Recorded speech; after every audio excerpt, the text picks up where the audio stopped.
Well, hi, good morning, everyone. I see there's still a lot of people dialing in, but I think we'll get started. So good morning and welcome everyone to today's webinar about the Energy Charter Treaty. I would like to welcome you in the name of the European Environmental Bureau. We're particularly happy to have the Minister of the Environment from Luxembourg with us and 4 members of Parliament. Welcome, everyone. The EEB is the largest network of environmental citizens organizations in Europe, with more than 160 member organizations in 35 European countries. And we're very happy to host the discussion this morning. So as you know, the Energy Charter Treaty is a legally binding multilateral investment agreement, and it's the framework that regulates cross-border cooperation between energy companies and energy investors. And it covers investment in the field of energy, it covers trade and transit, energy efficiency, and dispute resolution. The objectives of the ECT may sound good to most of us. It wants to foster cooperation in the energy sector across its member states. It wants to ensure that transit is not disrupted. It wants to create open energy markets. Well, the reality is that the ECT has become a major hindrance for the EU to achieve carbon neutrality. It stands in the way of the European Green Deal and the new EU climate law.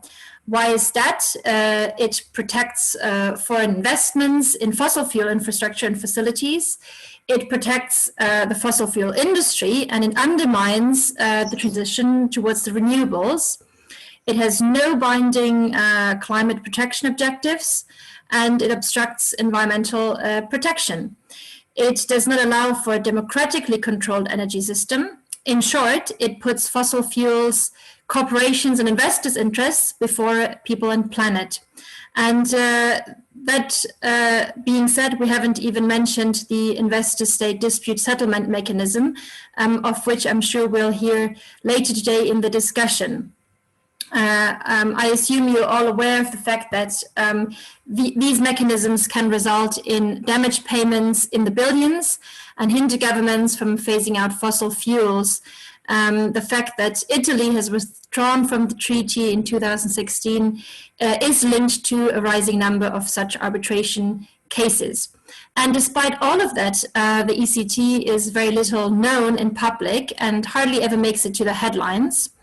Or as our colleague Thomas Dauphin from Friends of the Earth has put it recently, the ECT is the biggest climate action killer nobody has ever heard of. So we are holding this webinar at the time where the ECT is up for negotiation for modernization. We believe it's high time to ensure it can no longer harm or undermine the transition towards a carbon neutral, inclusive, well-being economy in Europe. Let me therefore first invite Yamina Saheb to deliver the keynote speech on the modernization of the ECT. Yamina is a senior climate and energy policy analyst. She's the former head of the energy efficiency unit at the International Charter. She has also worked with the Commission's Joint Research Center, the International Energy Agency, and other international think tanks. After a keynote, Frédéric Simon from Euractiv will moderate the roundtable with our policymakers, and he will introduce them to you.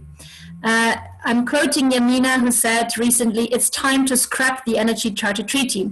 So over to you. We're curious to hear your presentation. Yamina. Thank you for the introduction. I am going to share my screen. Can you please let me know if it's done? Good morning, everyone. Thank you to EEB for taking the lead in hosting this webinar, because the ECT, as mentioned by Patricia, is ongoing modernization. And I will take you through first the main concerns raised by the ECT itself, the treaty, and then the concerns that we have with the modernization process. And we try to look at a little bit the options that we have for the future as Europeans. So all what I will present will be from European perspective, despite the fact that the ECT has 53 contracting parties, but we are the most advanced in terms of climate and energy policies and making our region climate neutral. And that's why the ECT is a big threat for us, for our policies. So the three identified concerns related to the Energy Charter Treaty are first, the fact that the ECT, as mentioned by Patricia, protects foreign investment in all energy sector activities, without making distinction between the energy sources that harms the planet and the clean energy sources. So there is no, they say that it's technology neutral, but the question is, can we be technology neutral in our days, given the climate emergency? By protecting investment in fossil fuels, basically we are protecting foreign investment in greenhouse gas emissions, and this does not comply with the EU climate law that is on the table, nor with the EU taxonomy for sustainable investment, or with the recently adopted energy lending policy of the European Investment Bank, which plans to phase out investment in foreign investment in fossil fuels in the EU. So basically, investment starting from next year, national investment in fossil fuels in the EU will be phased out. However, if the ECT continues and if the fossil fuels continue in the ECT, so this means that we will continue to protect foreign investment in fossil fuels in the EU.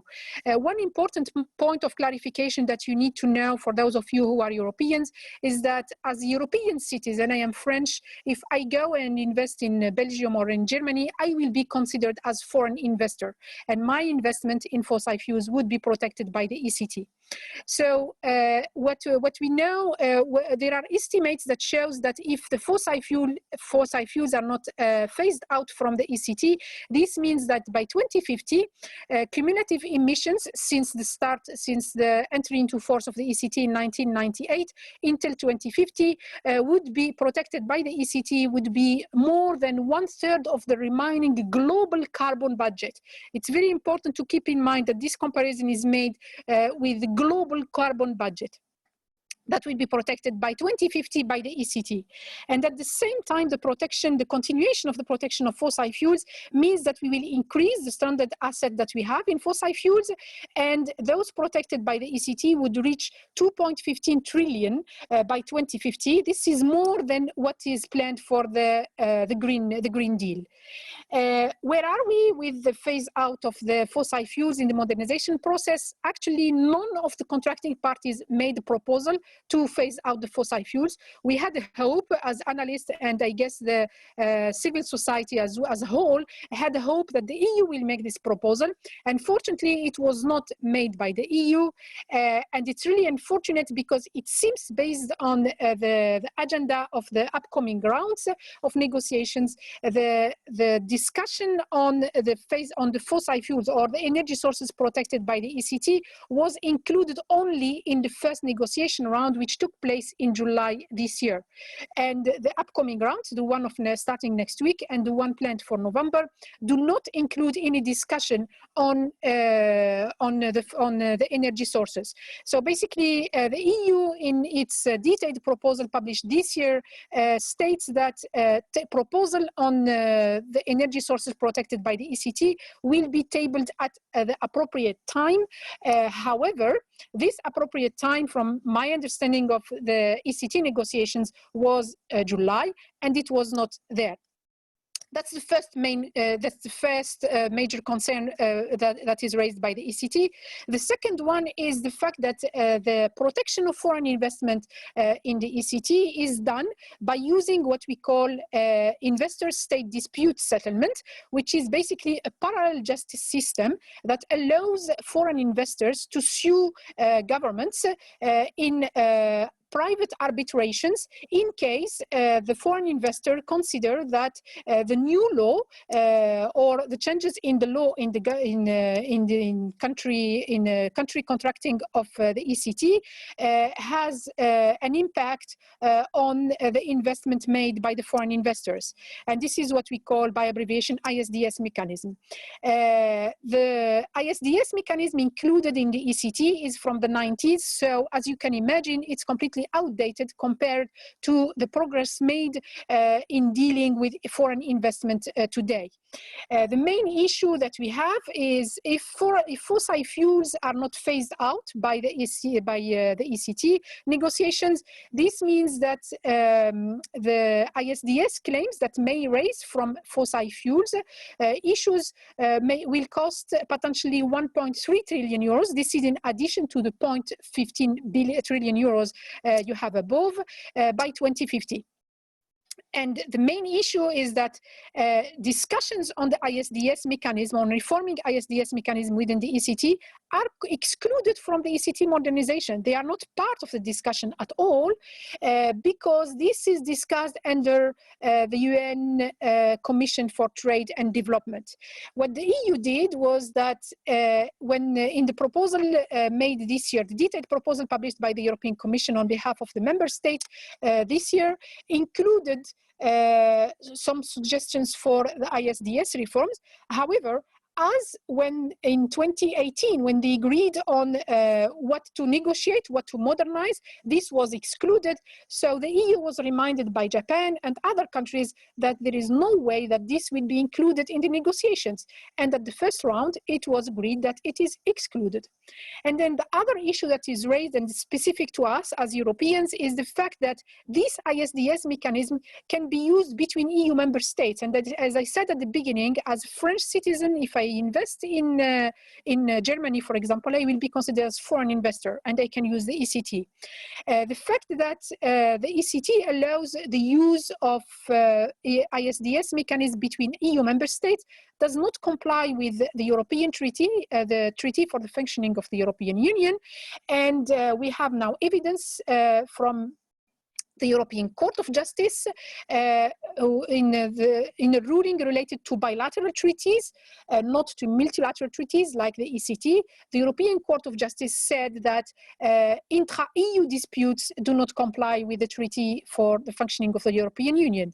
However, we still have lawyers saying so. Most of us extrapolated this European Court of Justice ruling to the ECT. However, some lawyers are saying that this is not possible because the ECT is multilateral treaty, while the European Court of Justice ruling is related to bilateral treaties. Following this ruling from the European Court of Justice, EU member states, at least 22, agreed to end intra-EU disputes related to bilateral treaties. Why it is important for us? Because if you look at the number of ISDS claims under the ECT that are known, you need to keep in mind that the ECT does not oblige investors nor governments to make ISDS claims publicly known. That's why we say that we have 130 known ISDS claims, but maybe there are other ISDS claims that we are not aware of. What is important for us as Europeans is that out of the 130 known claims, we have 88 that are intra-EU disputes. And the other important point from climate law perspective is that when we look at what is considered as foreign investment in the EU, you will realize that more than 70% of this foreign investment in the EU are basically intra-EU investment. This means that the implementation of the EU climate law and the implementation of the phase out, for example, of coal, like we see it in Germany and Netherlands, are going to trigger more ISDS, intra-EU ISDS claims. And the intra-EU disputes under the ECT is another concern that is completely excluded from the ECT modernization. So it's not even discussed. These are the three concerns that we have regarding the treaty. Then there are concerns regarding the modernization process. So the modernization process is taking place now. However, there is no stakeholders involvement. Usually when we have to modernize one of our directives at the EU level, we always have an impact assessment prior to the proposals on the table, the legal proposal, and the impact assessment involves stakeholders. In the case of the ECT, so we entered negotiations without having an impact assessment, despite the fact that the impact assessment was requested by a representative of Luxembourg, for example, but it was not taken into account. So we don't have stakeholders involvement, and there is no transparency at all. We don't know what's going on. we have our technocrats attending the meetings and taking decisions on behalf of us, but we don't know what are these decisions and what are the rationale behind these decisions. What is in place today is that if the treaty, whatever, let's say they will achieve, if they achieve something in terms of modernization, so the modernized treaty will need to be ratified by national and European parliaments. And it's hard to imagine that our parliaments will ratify treaty which includes the protection of foreign investment in fossil fuels. And it seems that at the first negotiation round, some of the member states, EU member states, raised the issue of transparency, and then the contracting parties altogether agreed to publish communication related to the first negotiation round. However, when you look at this communication text, it's just one page, it's completely empty. It includes only the main point that will be discussed in the following rounds, and what was only the articles, the main point. We don't know what has been discussed. And there is also another issue related to the modernization process. It is taking place quite late. They should have modernized the treaty earlier, and quite late compared to the ongoing modernization of international instruments and agreements. One of them is the implementation of these instruments, like for example the Paris Agreement. But it's not only the Paris Agreement; it's also late regarding the discussions on the trade agreements, etc. So in the case of the Paris Agreement, all countries who have ratified the Paris Agreement will have to submit now their nationally update of their nationally determined contributions, where there will be plans to phase fossil fuels, most probably in most of them, at least the European ones. However, at the same time, they are still locked in fossil fuels because of the ECT. And what we learned after the first negotiation meetings, the July meeting, is that 2020 is not 2020 meetings are not related. They are not going to negotiate in 2020. Instead, 2020 is only our meetings for clarification only. So each contracting party is clarifying its positions. And actually, to be fair, the only contracting party who did come up with detailed proposal, except the fact that we have nothing on fossil fuels, is the EU. The other contracting parties did not really come up with detailed proposals, and Japan is completely opposed to any reform. And the negotiations, actually, it seems that they are postponed until next year or the following years. And what is really important for us from climate law perspective and the Green Deal is that there is no end date of the modernization process. So it's we are entering in a process without end date. At the same time, we are moving forward in our climate law. So that's why the treaty is for sure going to be a barrier to the implementation of the climate law. Now, if we look at the future, what can we do? There is a possibility in the treaty to exclude the fossil fuels from the list of protected energy sources protected by the treaty.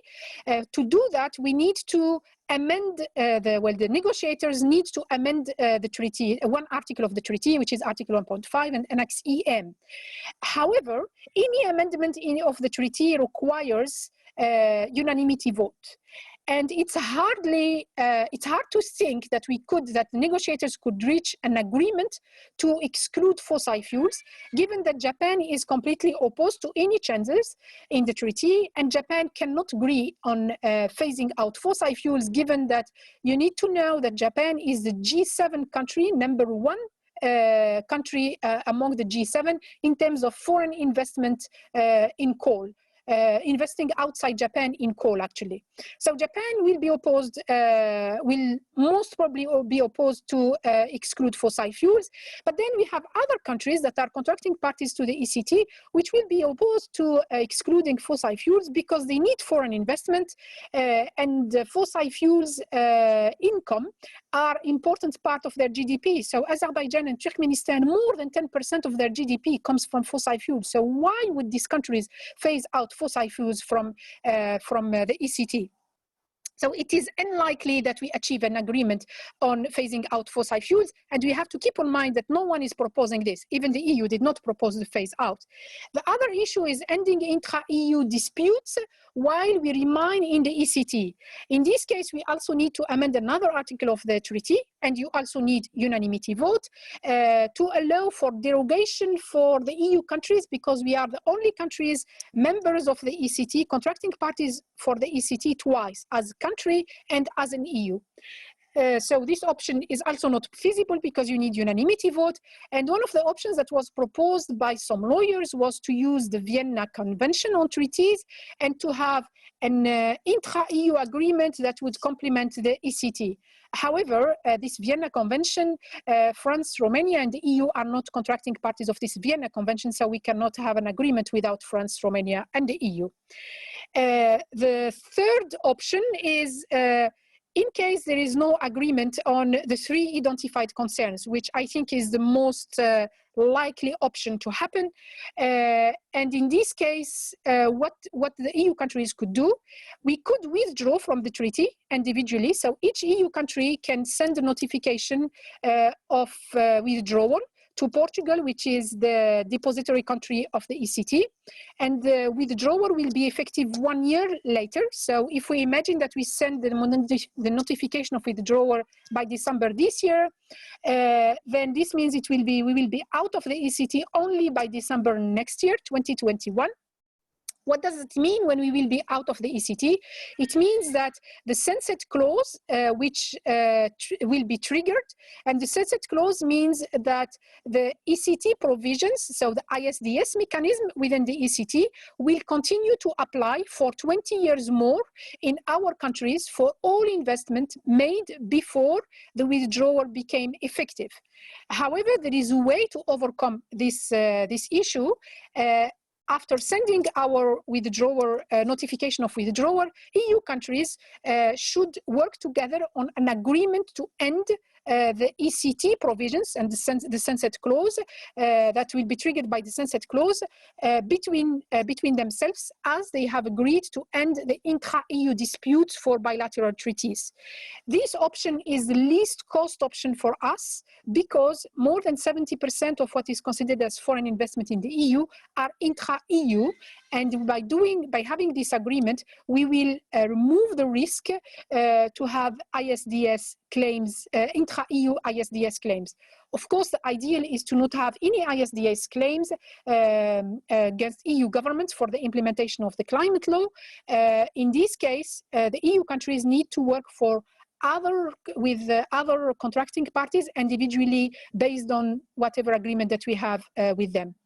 That's it from my side, and I think that at this stage it's political question, so it's policy question that needs to be taken over by policymakers.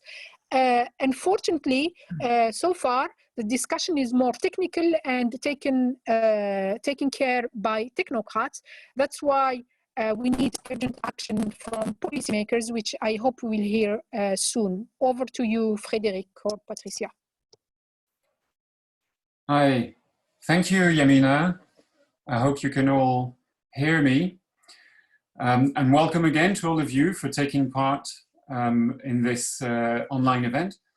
I'm Frédéric Simon, the Energy and Environment Editor of Euractiv, and I have the pleasure of moderating the roundtable discussion that we will have now with our panelists.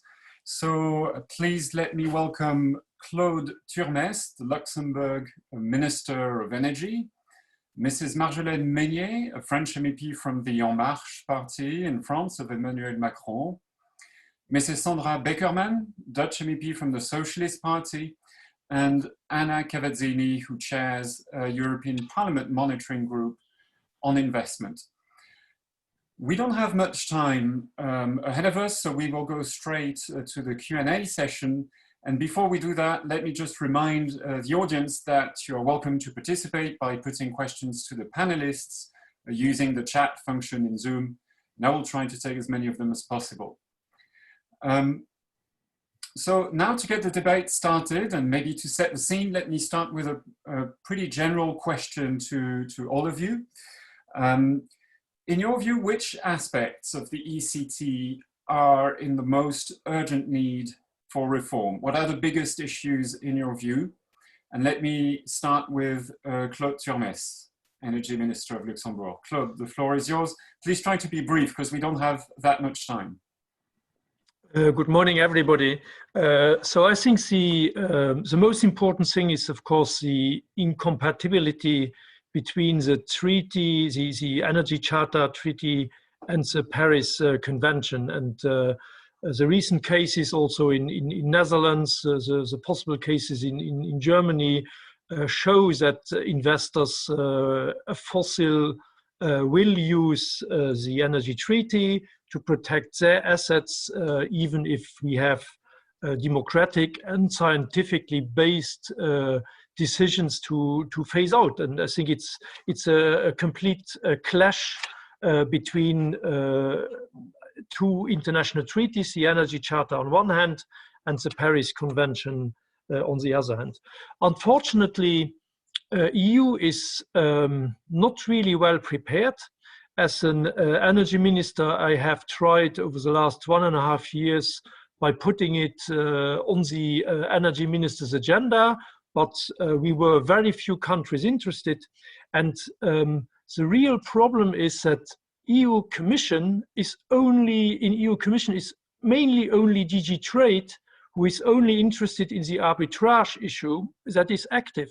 And so the only way for us to move the show is we need Vice President Timmermans to basically be in the game. So the EU climate policy is jeopardized if we don't change the Energy Charter Treaty. And so we need Vice President Timmermans to make up his mind, and we need more than DG Trade on the EU Commission side. And we have very little time.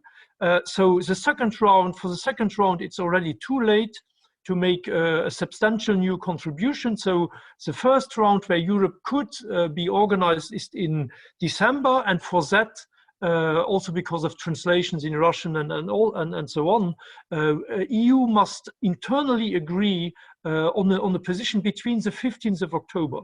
So between now, so 1st of September and 15th of October, we need to settle a very complicated, politically complicated discussion. Is EU ready as a collective body to ask for at least phasing out the fossil side of the Energy Charter Treaty? Okay, thank you very much, Claude. Let me now turn to Marjolaine Meunier. Maybe you can give us a perspective from France now. What are the biggest issues with the Energy Charter Treaty as you see it from Paris? Is there much awareness about this treaty in France? And what are the biggest issues that you see from where you stand? Well, France proudly adopted its climate neutrality law last year, and we committed ourselves to making our economy carbon neutral by 2050. So obviously this means no more investment in fossil fuels. It means that in our view, on that aspect, the ECT cannot remain as it is. We cannot afford more fossil fuels assets protected by taxpayers' money, especially in these days of economic and health crisis. People would never understand it, and they would be right. It would only feed the growing distress of Europe that we sadly see increasing already. And in that respect, I agree totally with what Claude Turmes just said. It's a question of the credibility of the European Union to act in that respect. The French president, Mr. Emmanuel Macron, clearly stated last June that France will not approve of trade agreements with a state that does not respect the Paris Agreement. I myself don't see how this could end up with France supporting the ECT without it being modernized. And Yamina Saheb was eloquent on explaining how difficult that would be. However, our country has a long history of negotiations, and it's also a question of respecting the other treaty members to give this a real chance. So at this point, we want to see this through. We are not throwing the towel just yet, even though we are well aware that the negotiations may not be successful. Also, on the other hand, we know how they go. The first round is also always a question of seeing where everyone stands, and I wouldn't be too pessimistic just yet. We know that people are testing the waters so far and seeing that the process will probably continue in between negotiations. I'm pretty sure the various Ministers of Energy plan on having a chat with each other before the next round. And even though the subject is growing in strength, no one was much aware of what was going on before the first round. And I think thanks to mobilization everywhere, that is beginning to change, and that's a reason to be optimistic in my view. Thanks, Marjolaine Meunier. Let me turn now to Sandra Beckermans. Same question to you with a perspective from the Netherlands now. What are the biggest issues with the ECT seen from your country? I understand there's a case brought by Uniper against the Dutch government. So where do we stand on this? Thank you. Good morning. Thanks for inviting me. Well, the Netherlands is lacking behind in meeting any of our climate goals. So the Netherlands is the lowest on the list of all the European countries in renewable energy. And our government is very much, well, entwined with fossil fuel companies. And I think that that is one of the reasons why the Netherlands is not meeting any of these goals. We've tried to close down one of the coal plants, one of the remaining coal plants in the Netherlands, and that already resulted in a case from Uniper against the state. And well, it will probably cost the Netherlands a huge amount of money to meeting any of these climate goals. And I think that the Energy Charter Treaty is more and more a threat to our democracy, because it's more and more making it more difficult to get good climate policy. So it's a threat to our democracy. It's a threat to a climate policy in the Netherlands. So yeah, that's where we stand. I filed 2 petitions in our national parliament. Unfortunately, I've lost the case, but I think that the momentum is growing in the Netherlands.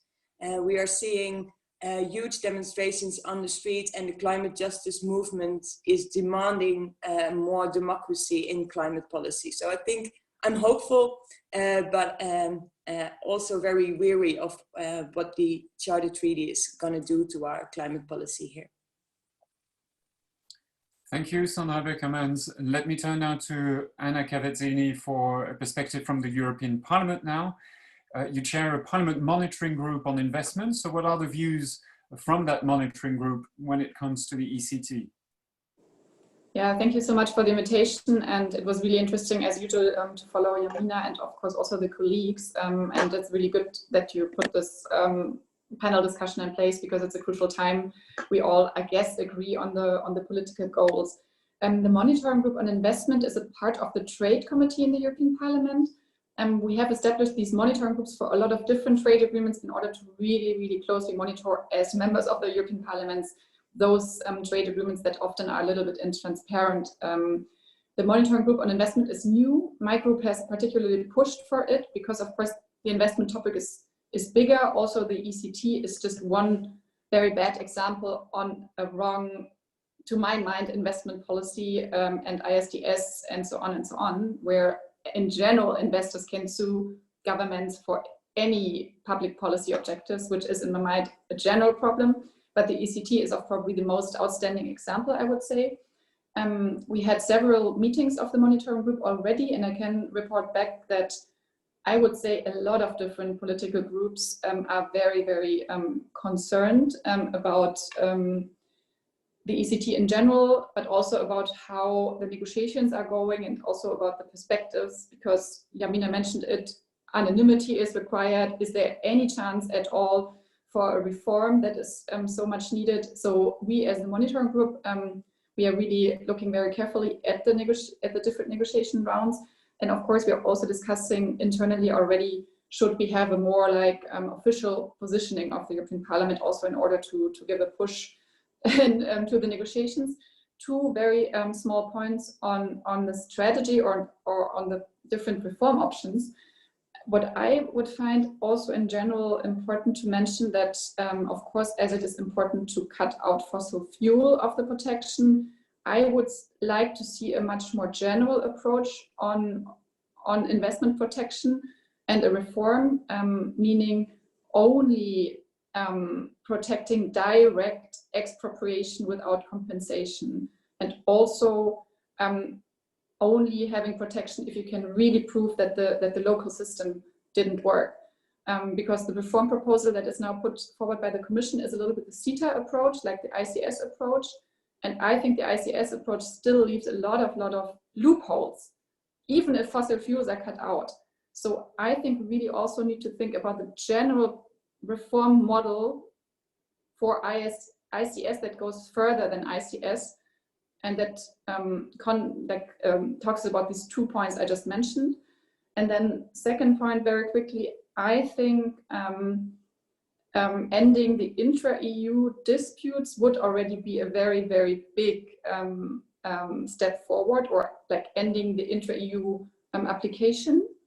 And to my knowledge, it's really at the moment up to the Council, and there is still 4 member states that are opposing that. So there is even a lot of member states who would be willing of, even if we get out or not, but already deciding on ending the intra-EU application, and there's 4 countries not agreeing on that. And I think we also need to look at those 4 countries and put more pressure, trying to get some agreement to ending intra-EU application anyhow. Thanks.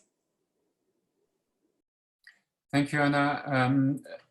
Let me now turn to Claude Turmes again with a question, because I mean, I understand you're following those negotiations as closely as you can. What are your impressions after the first round of negotiation? Do you believe that the signatory parties to the treaty are actually willing to change that treaty, or do you believe they're just playing for time? The feedback I got from the first round is that not a lot happened. And the problem today is not Japan or Kazakhstan. The problem is EU, because EU has only given itself a mandate on the issue of arbitration, and on the issue of arbitration, it's doing a copy-paste of the European Court of Justice. So it's the only thing EU is asking, or has a position today, is from ISDS to ICS, with all the caveats Anna Cavazzini has mentioned. So the crux, the very central question of, is this Paris compatible, has not been discussed. So EU is basically not prepared at this very moment, and that has to change. The good news is that EU Commission has now promised to come in the next days to the Energy Working Group with a proposal on what is EU's policy or the mandate we want for the negotiations on the energy political substance, and not only on the trade arbitration substance. And that is why this exchange is so important. So where is Vice President Timmermans? Is DG Climate concerned about the Energy Charter Treaty? I think they should be, and then they should enter the game and ask proactively for at least ending the fossil fuel game. And then, of course, it's also a question, how much is this a priority of the German presidency? Because at the end of the day, between now and the 15th of October, we need a decision in the working group. So we have very, very little time, and therefore we need to advance on this now.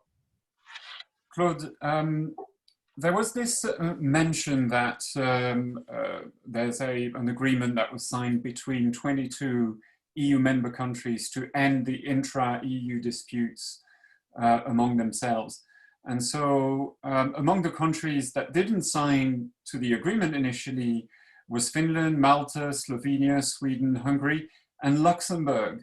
So what has happened since then? Has Luxembourg since joined this intra-EU agreement? And what is your understanding of where the countries stand there in this discussion about an intra-EU agreement? So on the arbitration cases in Europe, a lot of cases are around renewables, and this very bad decision, a former conservative Spanish government took to overnight end the investment conditions for renewables. And because Luxembourg is one of the biggest financial places for investment funds, there is investment funds, green investment funds, who have basically are active or registered in Luxembourg and have used the Energy Charter Treaty to basically try to get an agreement or to get at least a dispute settlement with a very bad decision which was taken by a former conservative Spanish government. Good, and it's so on that it's basically as I have worked for decades on renewables, I know how bad that Spanish government decision was for in general for environmental climate policy, but also for investors. So that is a bit of a difficult question. Should we protect these renewable investors against really a counterproductive decision in Spain at that time? Or should we just say, because of the bigger picture, also the renewable investors who have been penalized by this very bad conservative Spanish government's decision, okay, we don't care for them. So that's an issue which we will also have to continue to discuss. Claude, since we're with you, there's a question from Paul de Klerk from Friends of the Earth. Will Luxembourg make a clear proposal in the next rounds to exclude fossil fuel companies from the definition of investors that will be protected under the treaty? Look, if Luxembourg would do that and we would be the only EU country to do it, then I think we would already have lost. My intention is to do everything to get the EU as a common bloc to move on this substance, because otherwise I look, only Luxembourg will not make a change. The change will come the day where we have an EU mandate which is progressive, and that is where we have to work on. We should not, so at the end of the day I could be the nice guy in the game, but if it is nice and not efficient, then I think it's not really leading anywhere.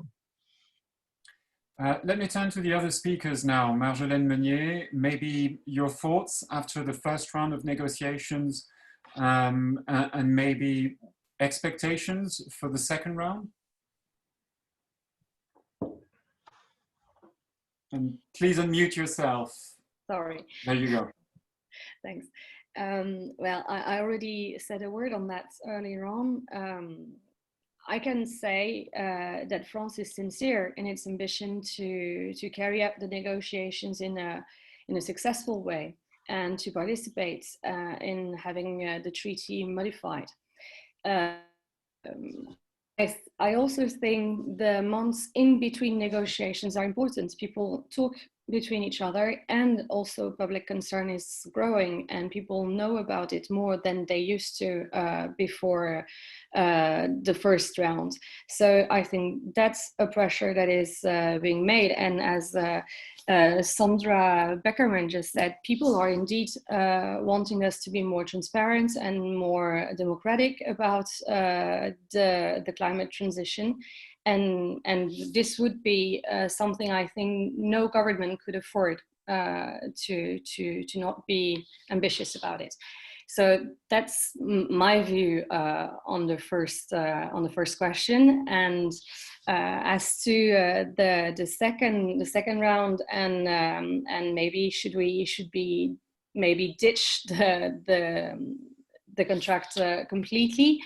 Well, I don't know as what the outcome will be, but maybe the treaty is not outdated in its protection of investment when it comes to the development of renewables or carbon-free energy. So maybe there is aspect in that, and there is something that concerns me about ditching the treaty entirely. It's tempting, and maybe we will end up doing just that.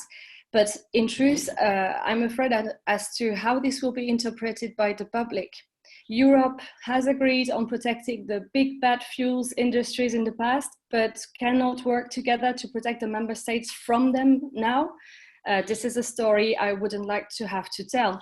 So whatever happens with the treaty in the end, I hope European countries can make a united front with ecological ambitions and make a common stand that we can all be proud of. Okay, thank you, Marjolaine. Sandra Beckerman, same question to you. Maybe a few thoughts and impressions after the first round, and looking ahead to the second round. Any expectations on your side?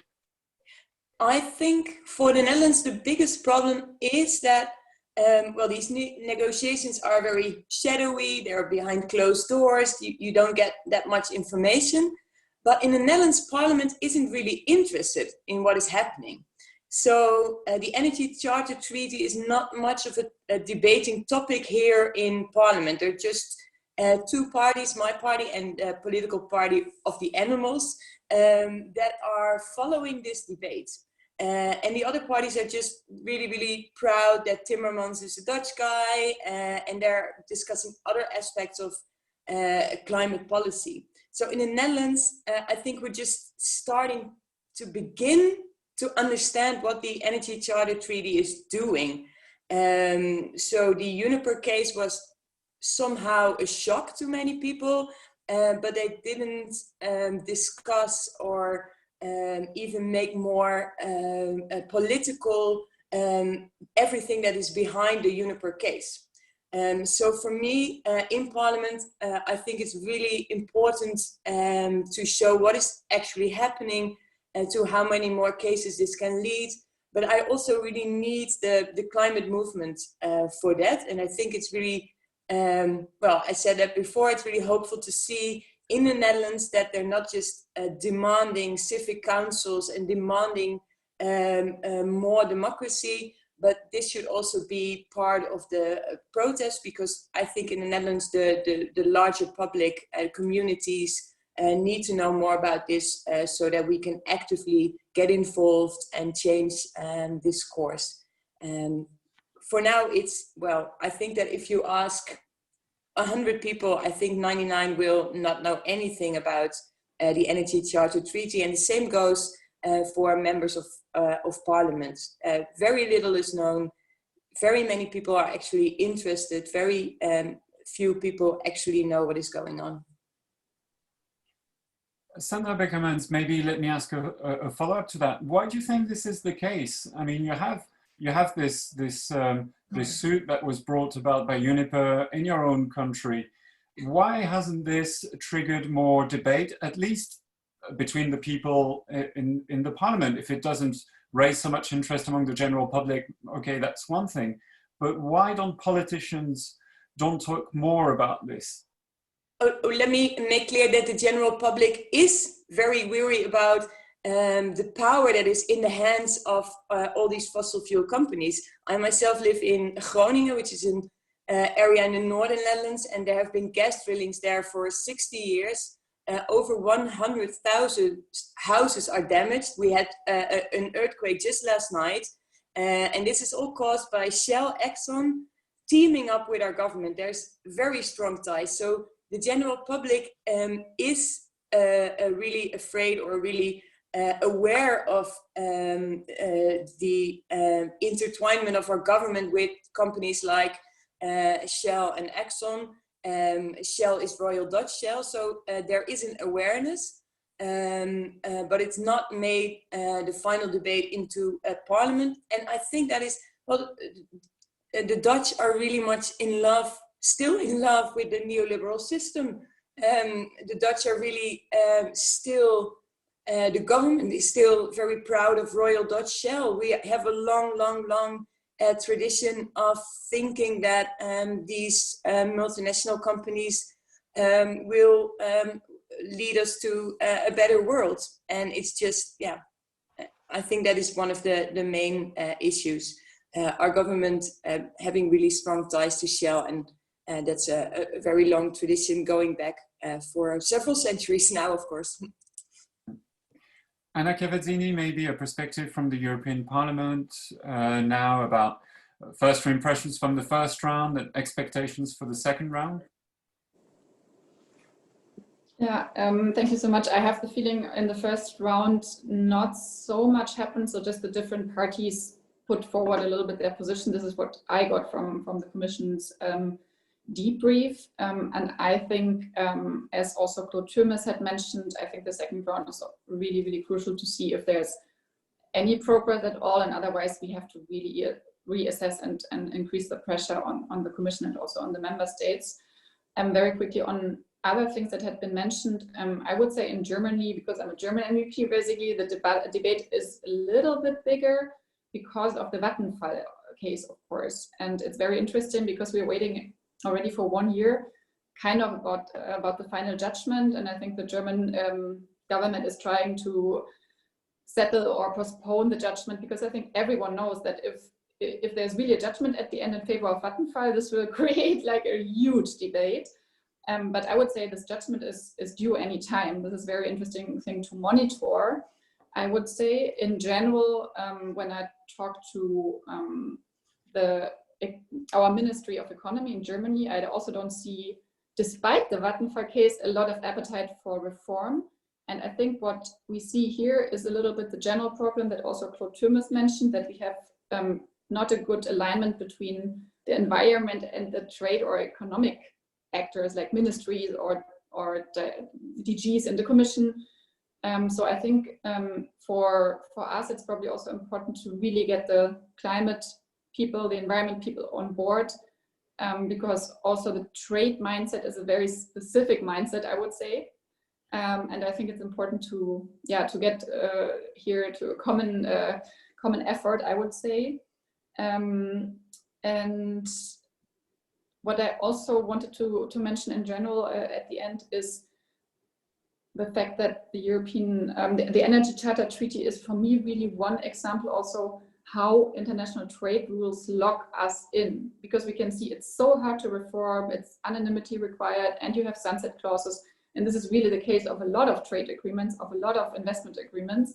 And I think in general, we need a little bit more awareness on that also from a democratic point of view, it is a little crazy that we are getting locked in this like economic liberalization, almost constitution-like framework, and that it's really, really hard to change at the end.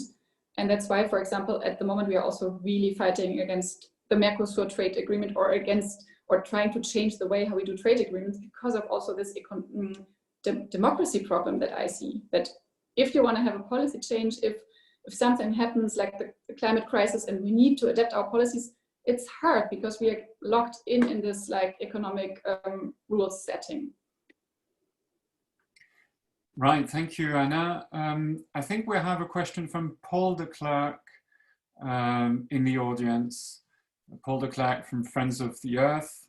Paul, are you with us? And can you unmute yourself, please? With you? Yeah, we can hear you. Go ahead. You asked my question already. Basically, it was the question to Claude whether Luxembourg are a coalition of countries which are more progressive on this topic, like maybe Austria, like maybe Spain, would be willing to put concrete proposals for skipping the protection of fossil fuels. But Claude answered it already partly. Not sure if the EU approach doesn't also allow that individual countries would put more pressure on by putting some formal proposals on the because now no one is proposing to skip the protection of fossil fuels, and as the negotiation rounds are proceeding, there's a big risk that this topic will just not be discussed whatsoever. So. Okay, then let me maybe sound out the panel for some concluding thoughts, because we're getting closer to 12 now. But what do you think about Yamina Saheb's suggestions of a collective withdrawal from the treaty? I mean, that in itself won't be easy because of the sunset clause, but maybe combined with some kind of internal EU agreement. to avoid cases between EU countries. Do you think that's at all conceivable, achievable? Maybe Claude Turmes, because you're at the council, so you probably know better whether there is some appetite for such a kind of a radical solution. Claude. I will not rule out that if nothing moves, or not, if there is not sufficient movement, that at the end of the day, you would have no other option than collectively to step out. That was also a discussion raised by France in one of the last working groups, so I can confirm the French government's commitment, as Mrs. Meunier mentioned. So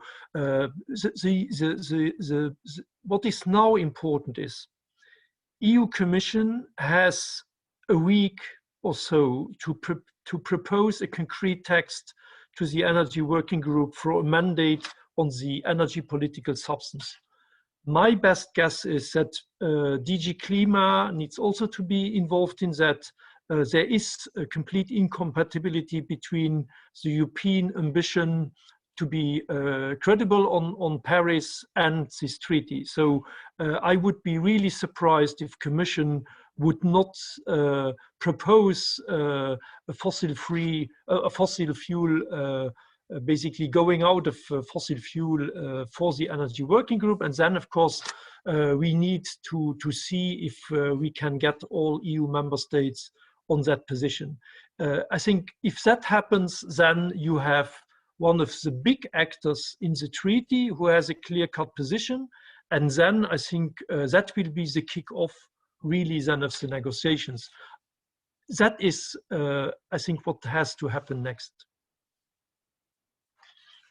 Any other views on that, Marjolaine Meunier? Maybe, I mean, we just heard that France was among the countries willing to go for more radical options. Do you see appetite for that from where you stand? Well, appetite, no.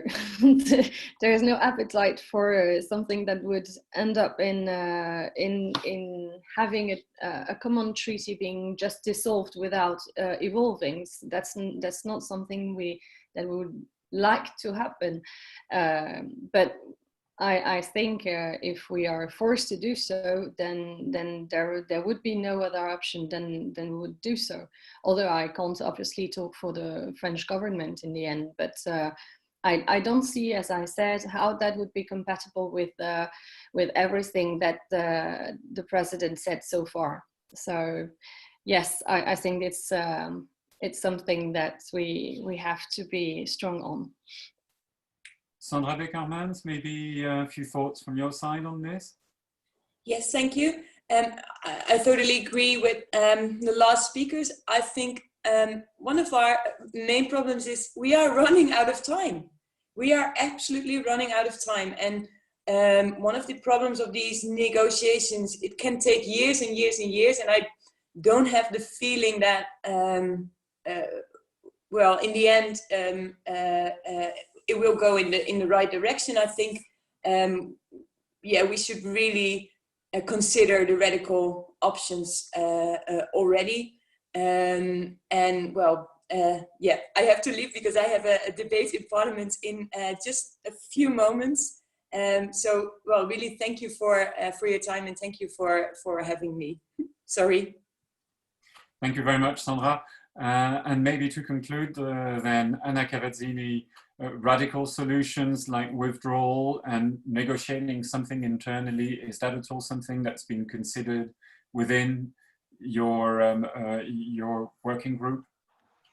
Yeah, I would say to briefly conclude, because I also have to run, that the appetite in the monitoring group was very much, we set a time frame. Of course, we leave room for compromise, for reform, but if it doesn't work, then we don't negotiate forever, then we just leave. So this is a little bit the appetite I could sense in the monitoring group. We don't have an official vote on this yet, or the Parliament doesn't have an official vote on it yet. But this is what we discussed in our monitoring group, and I think that's the right strategy.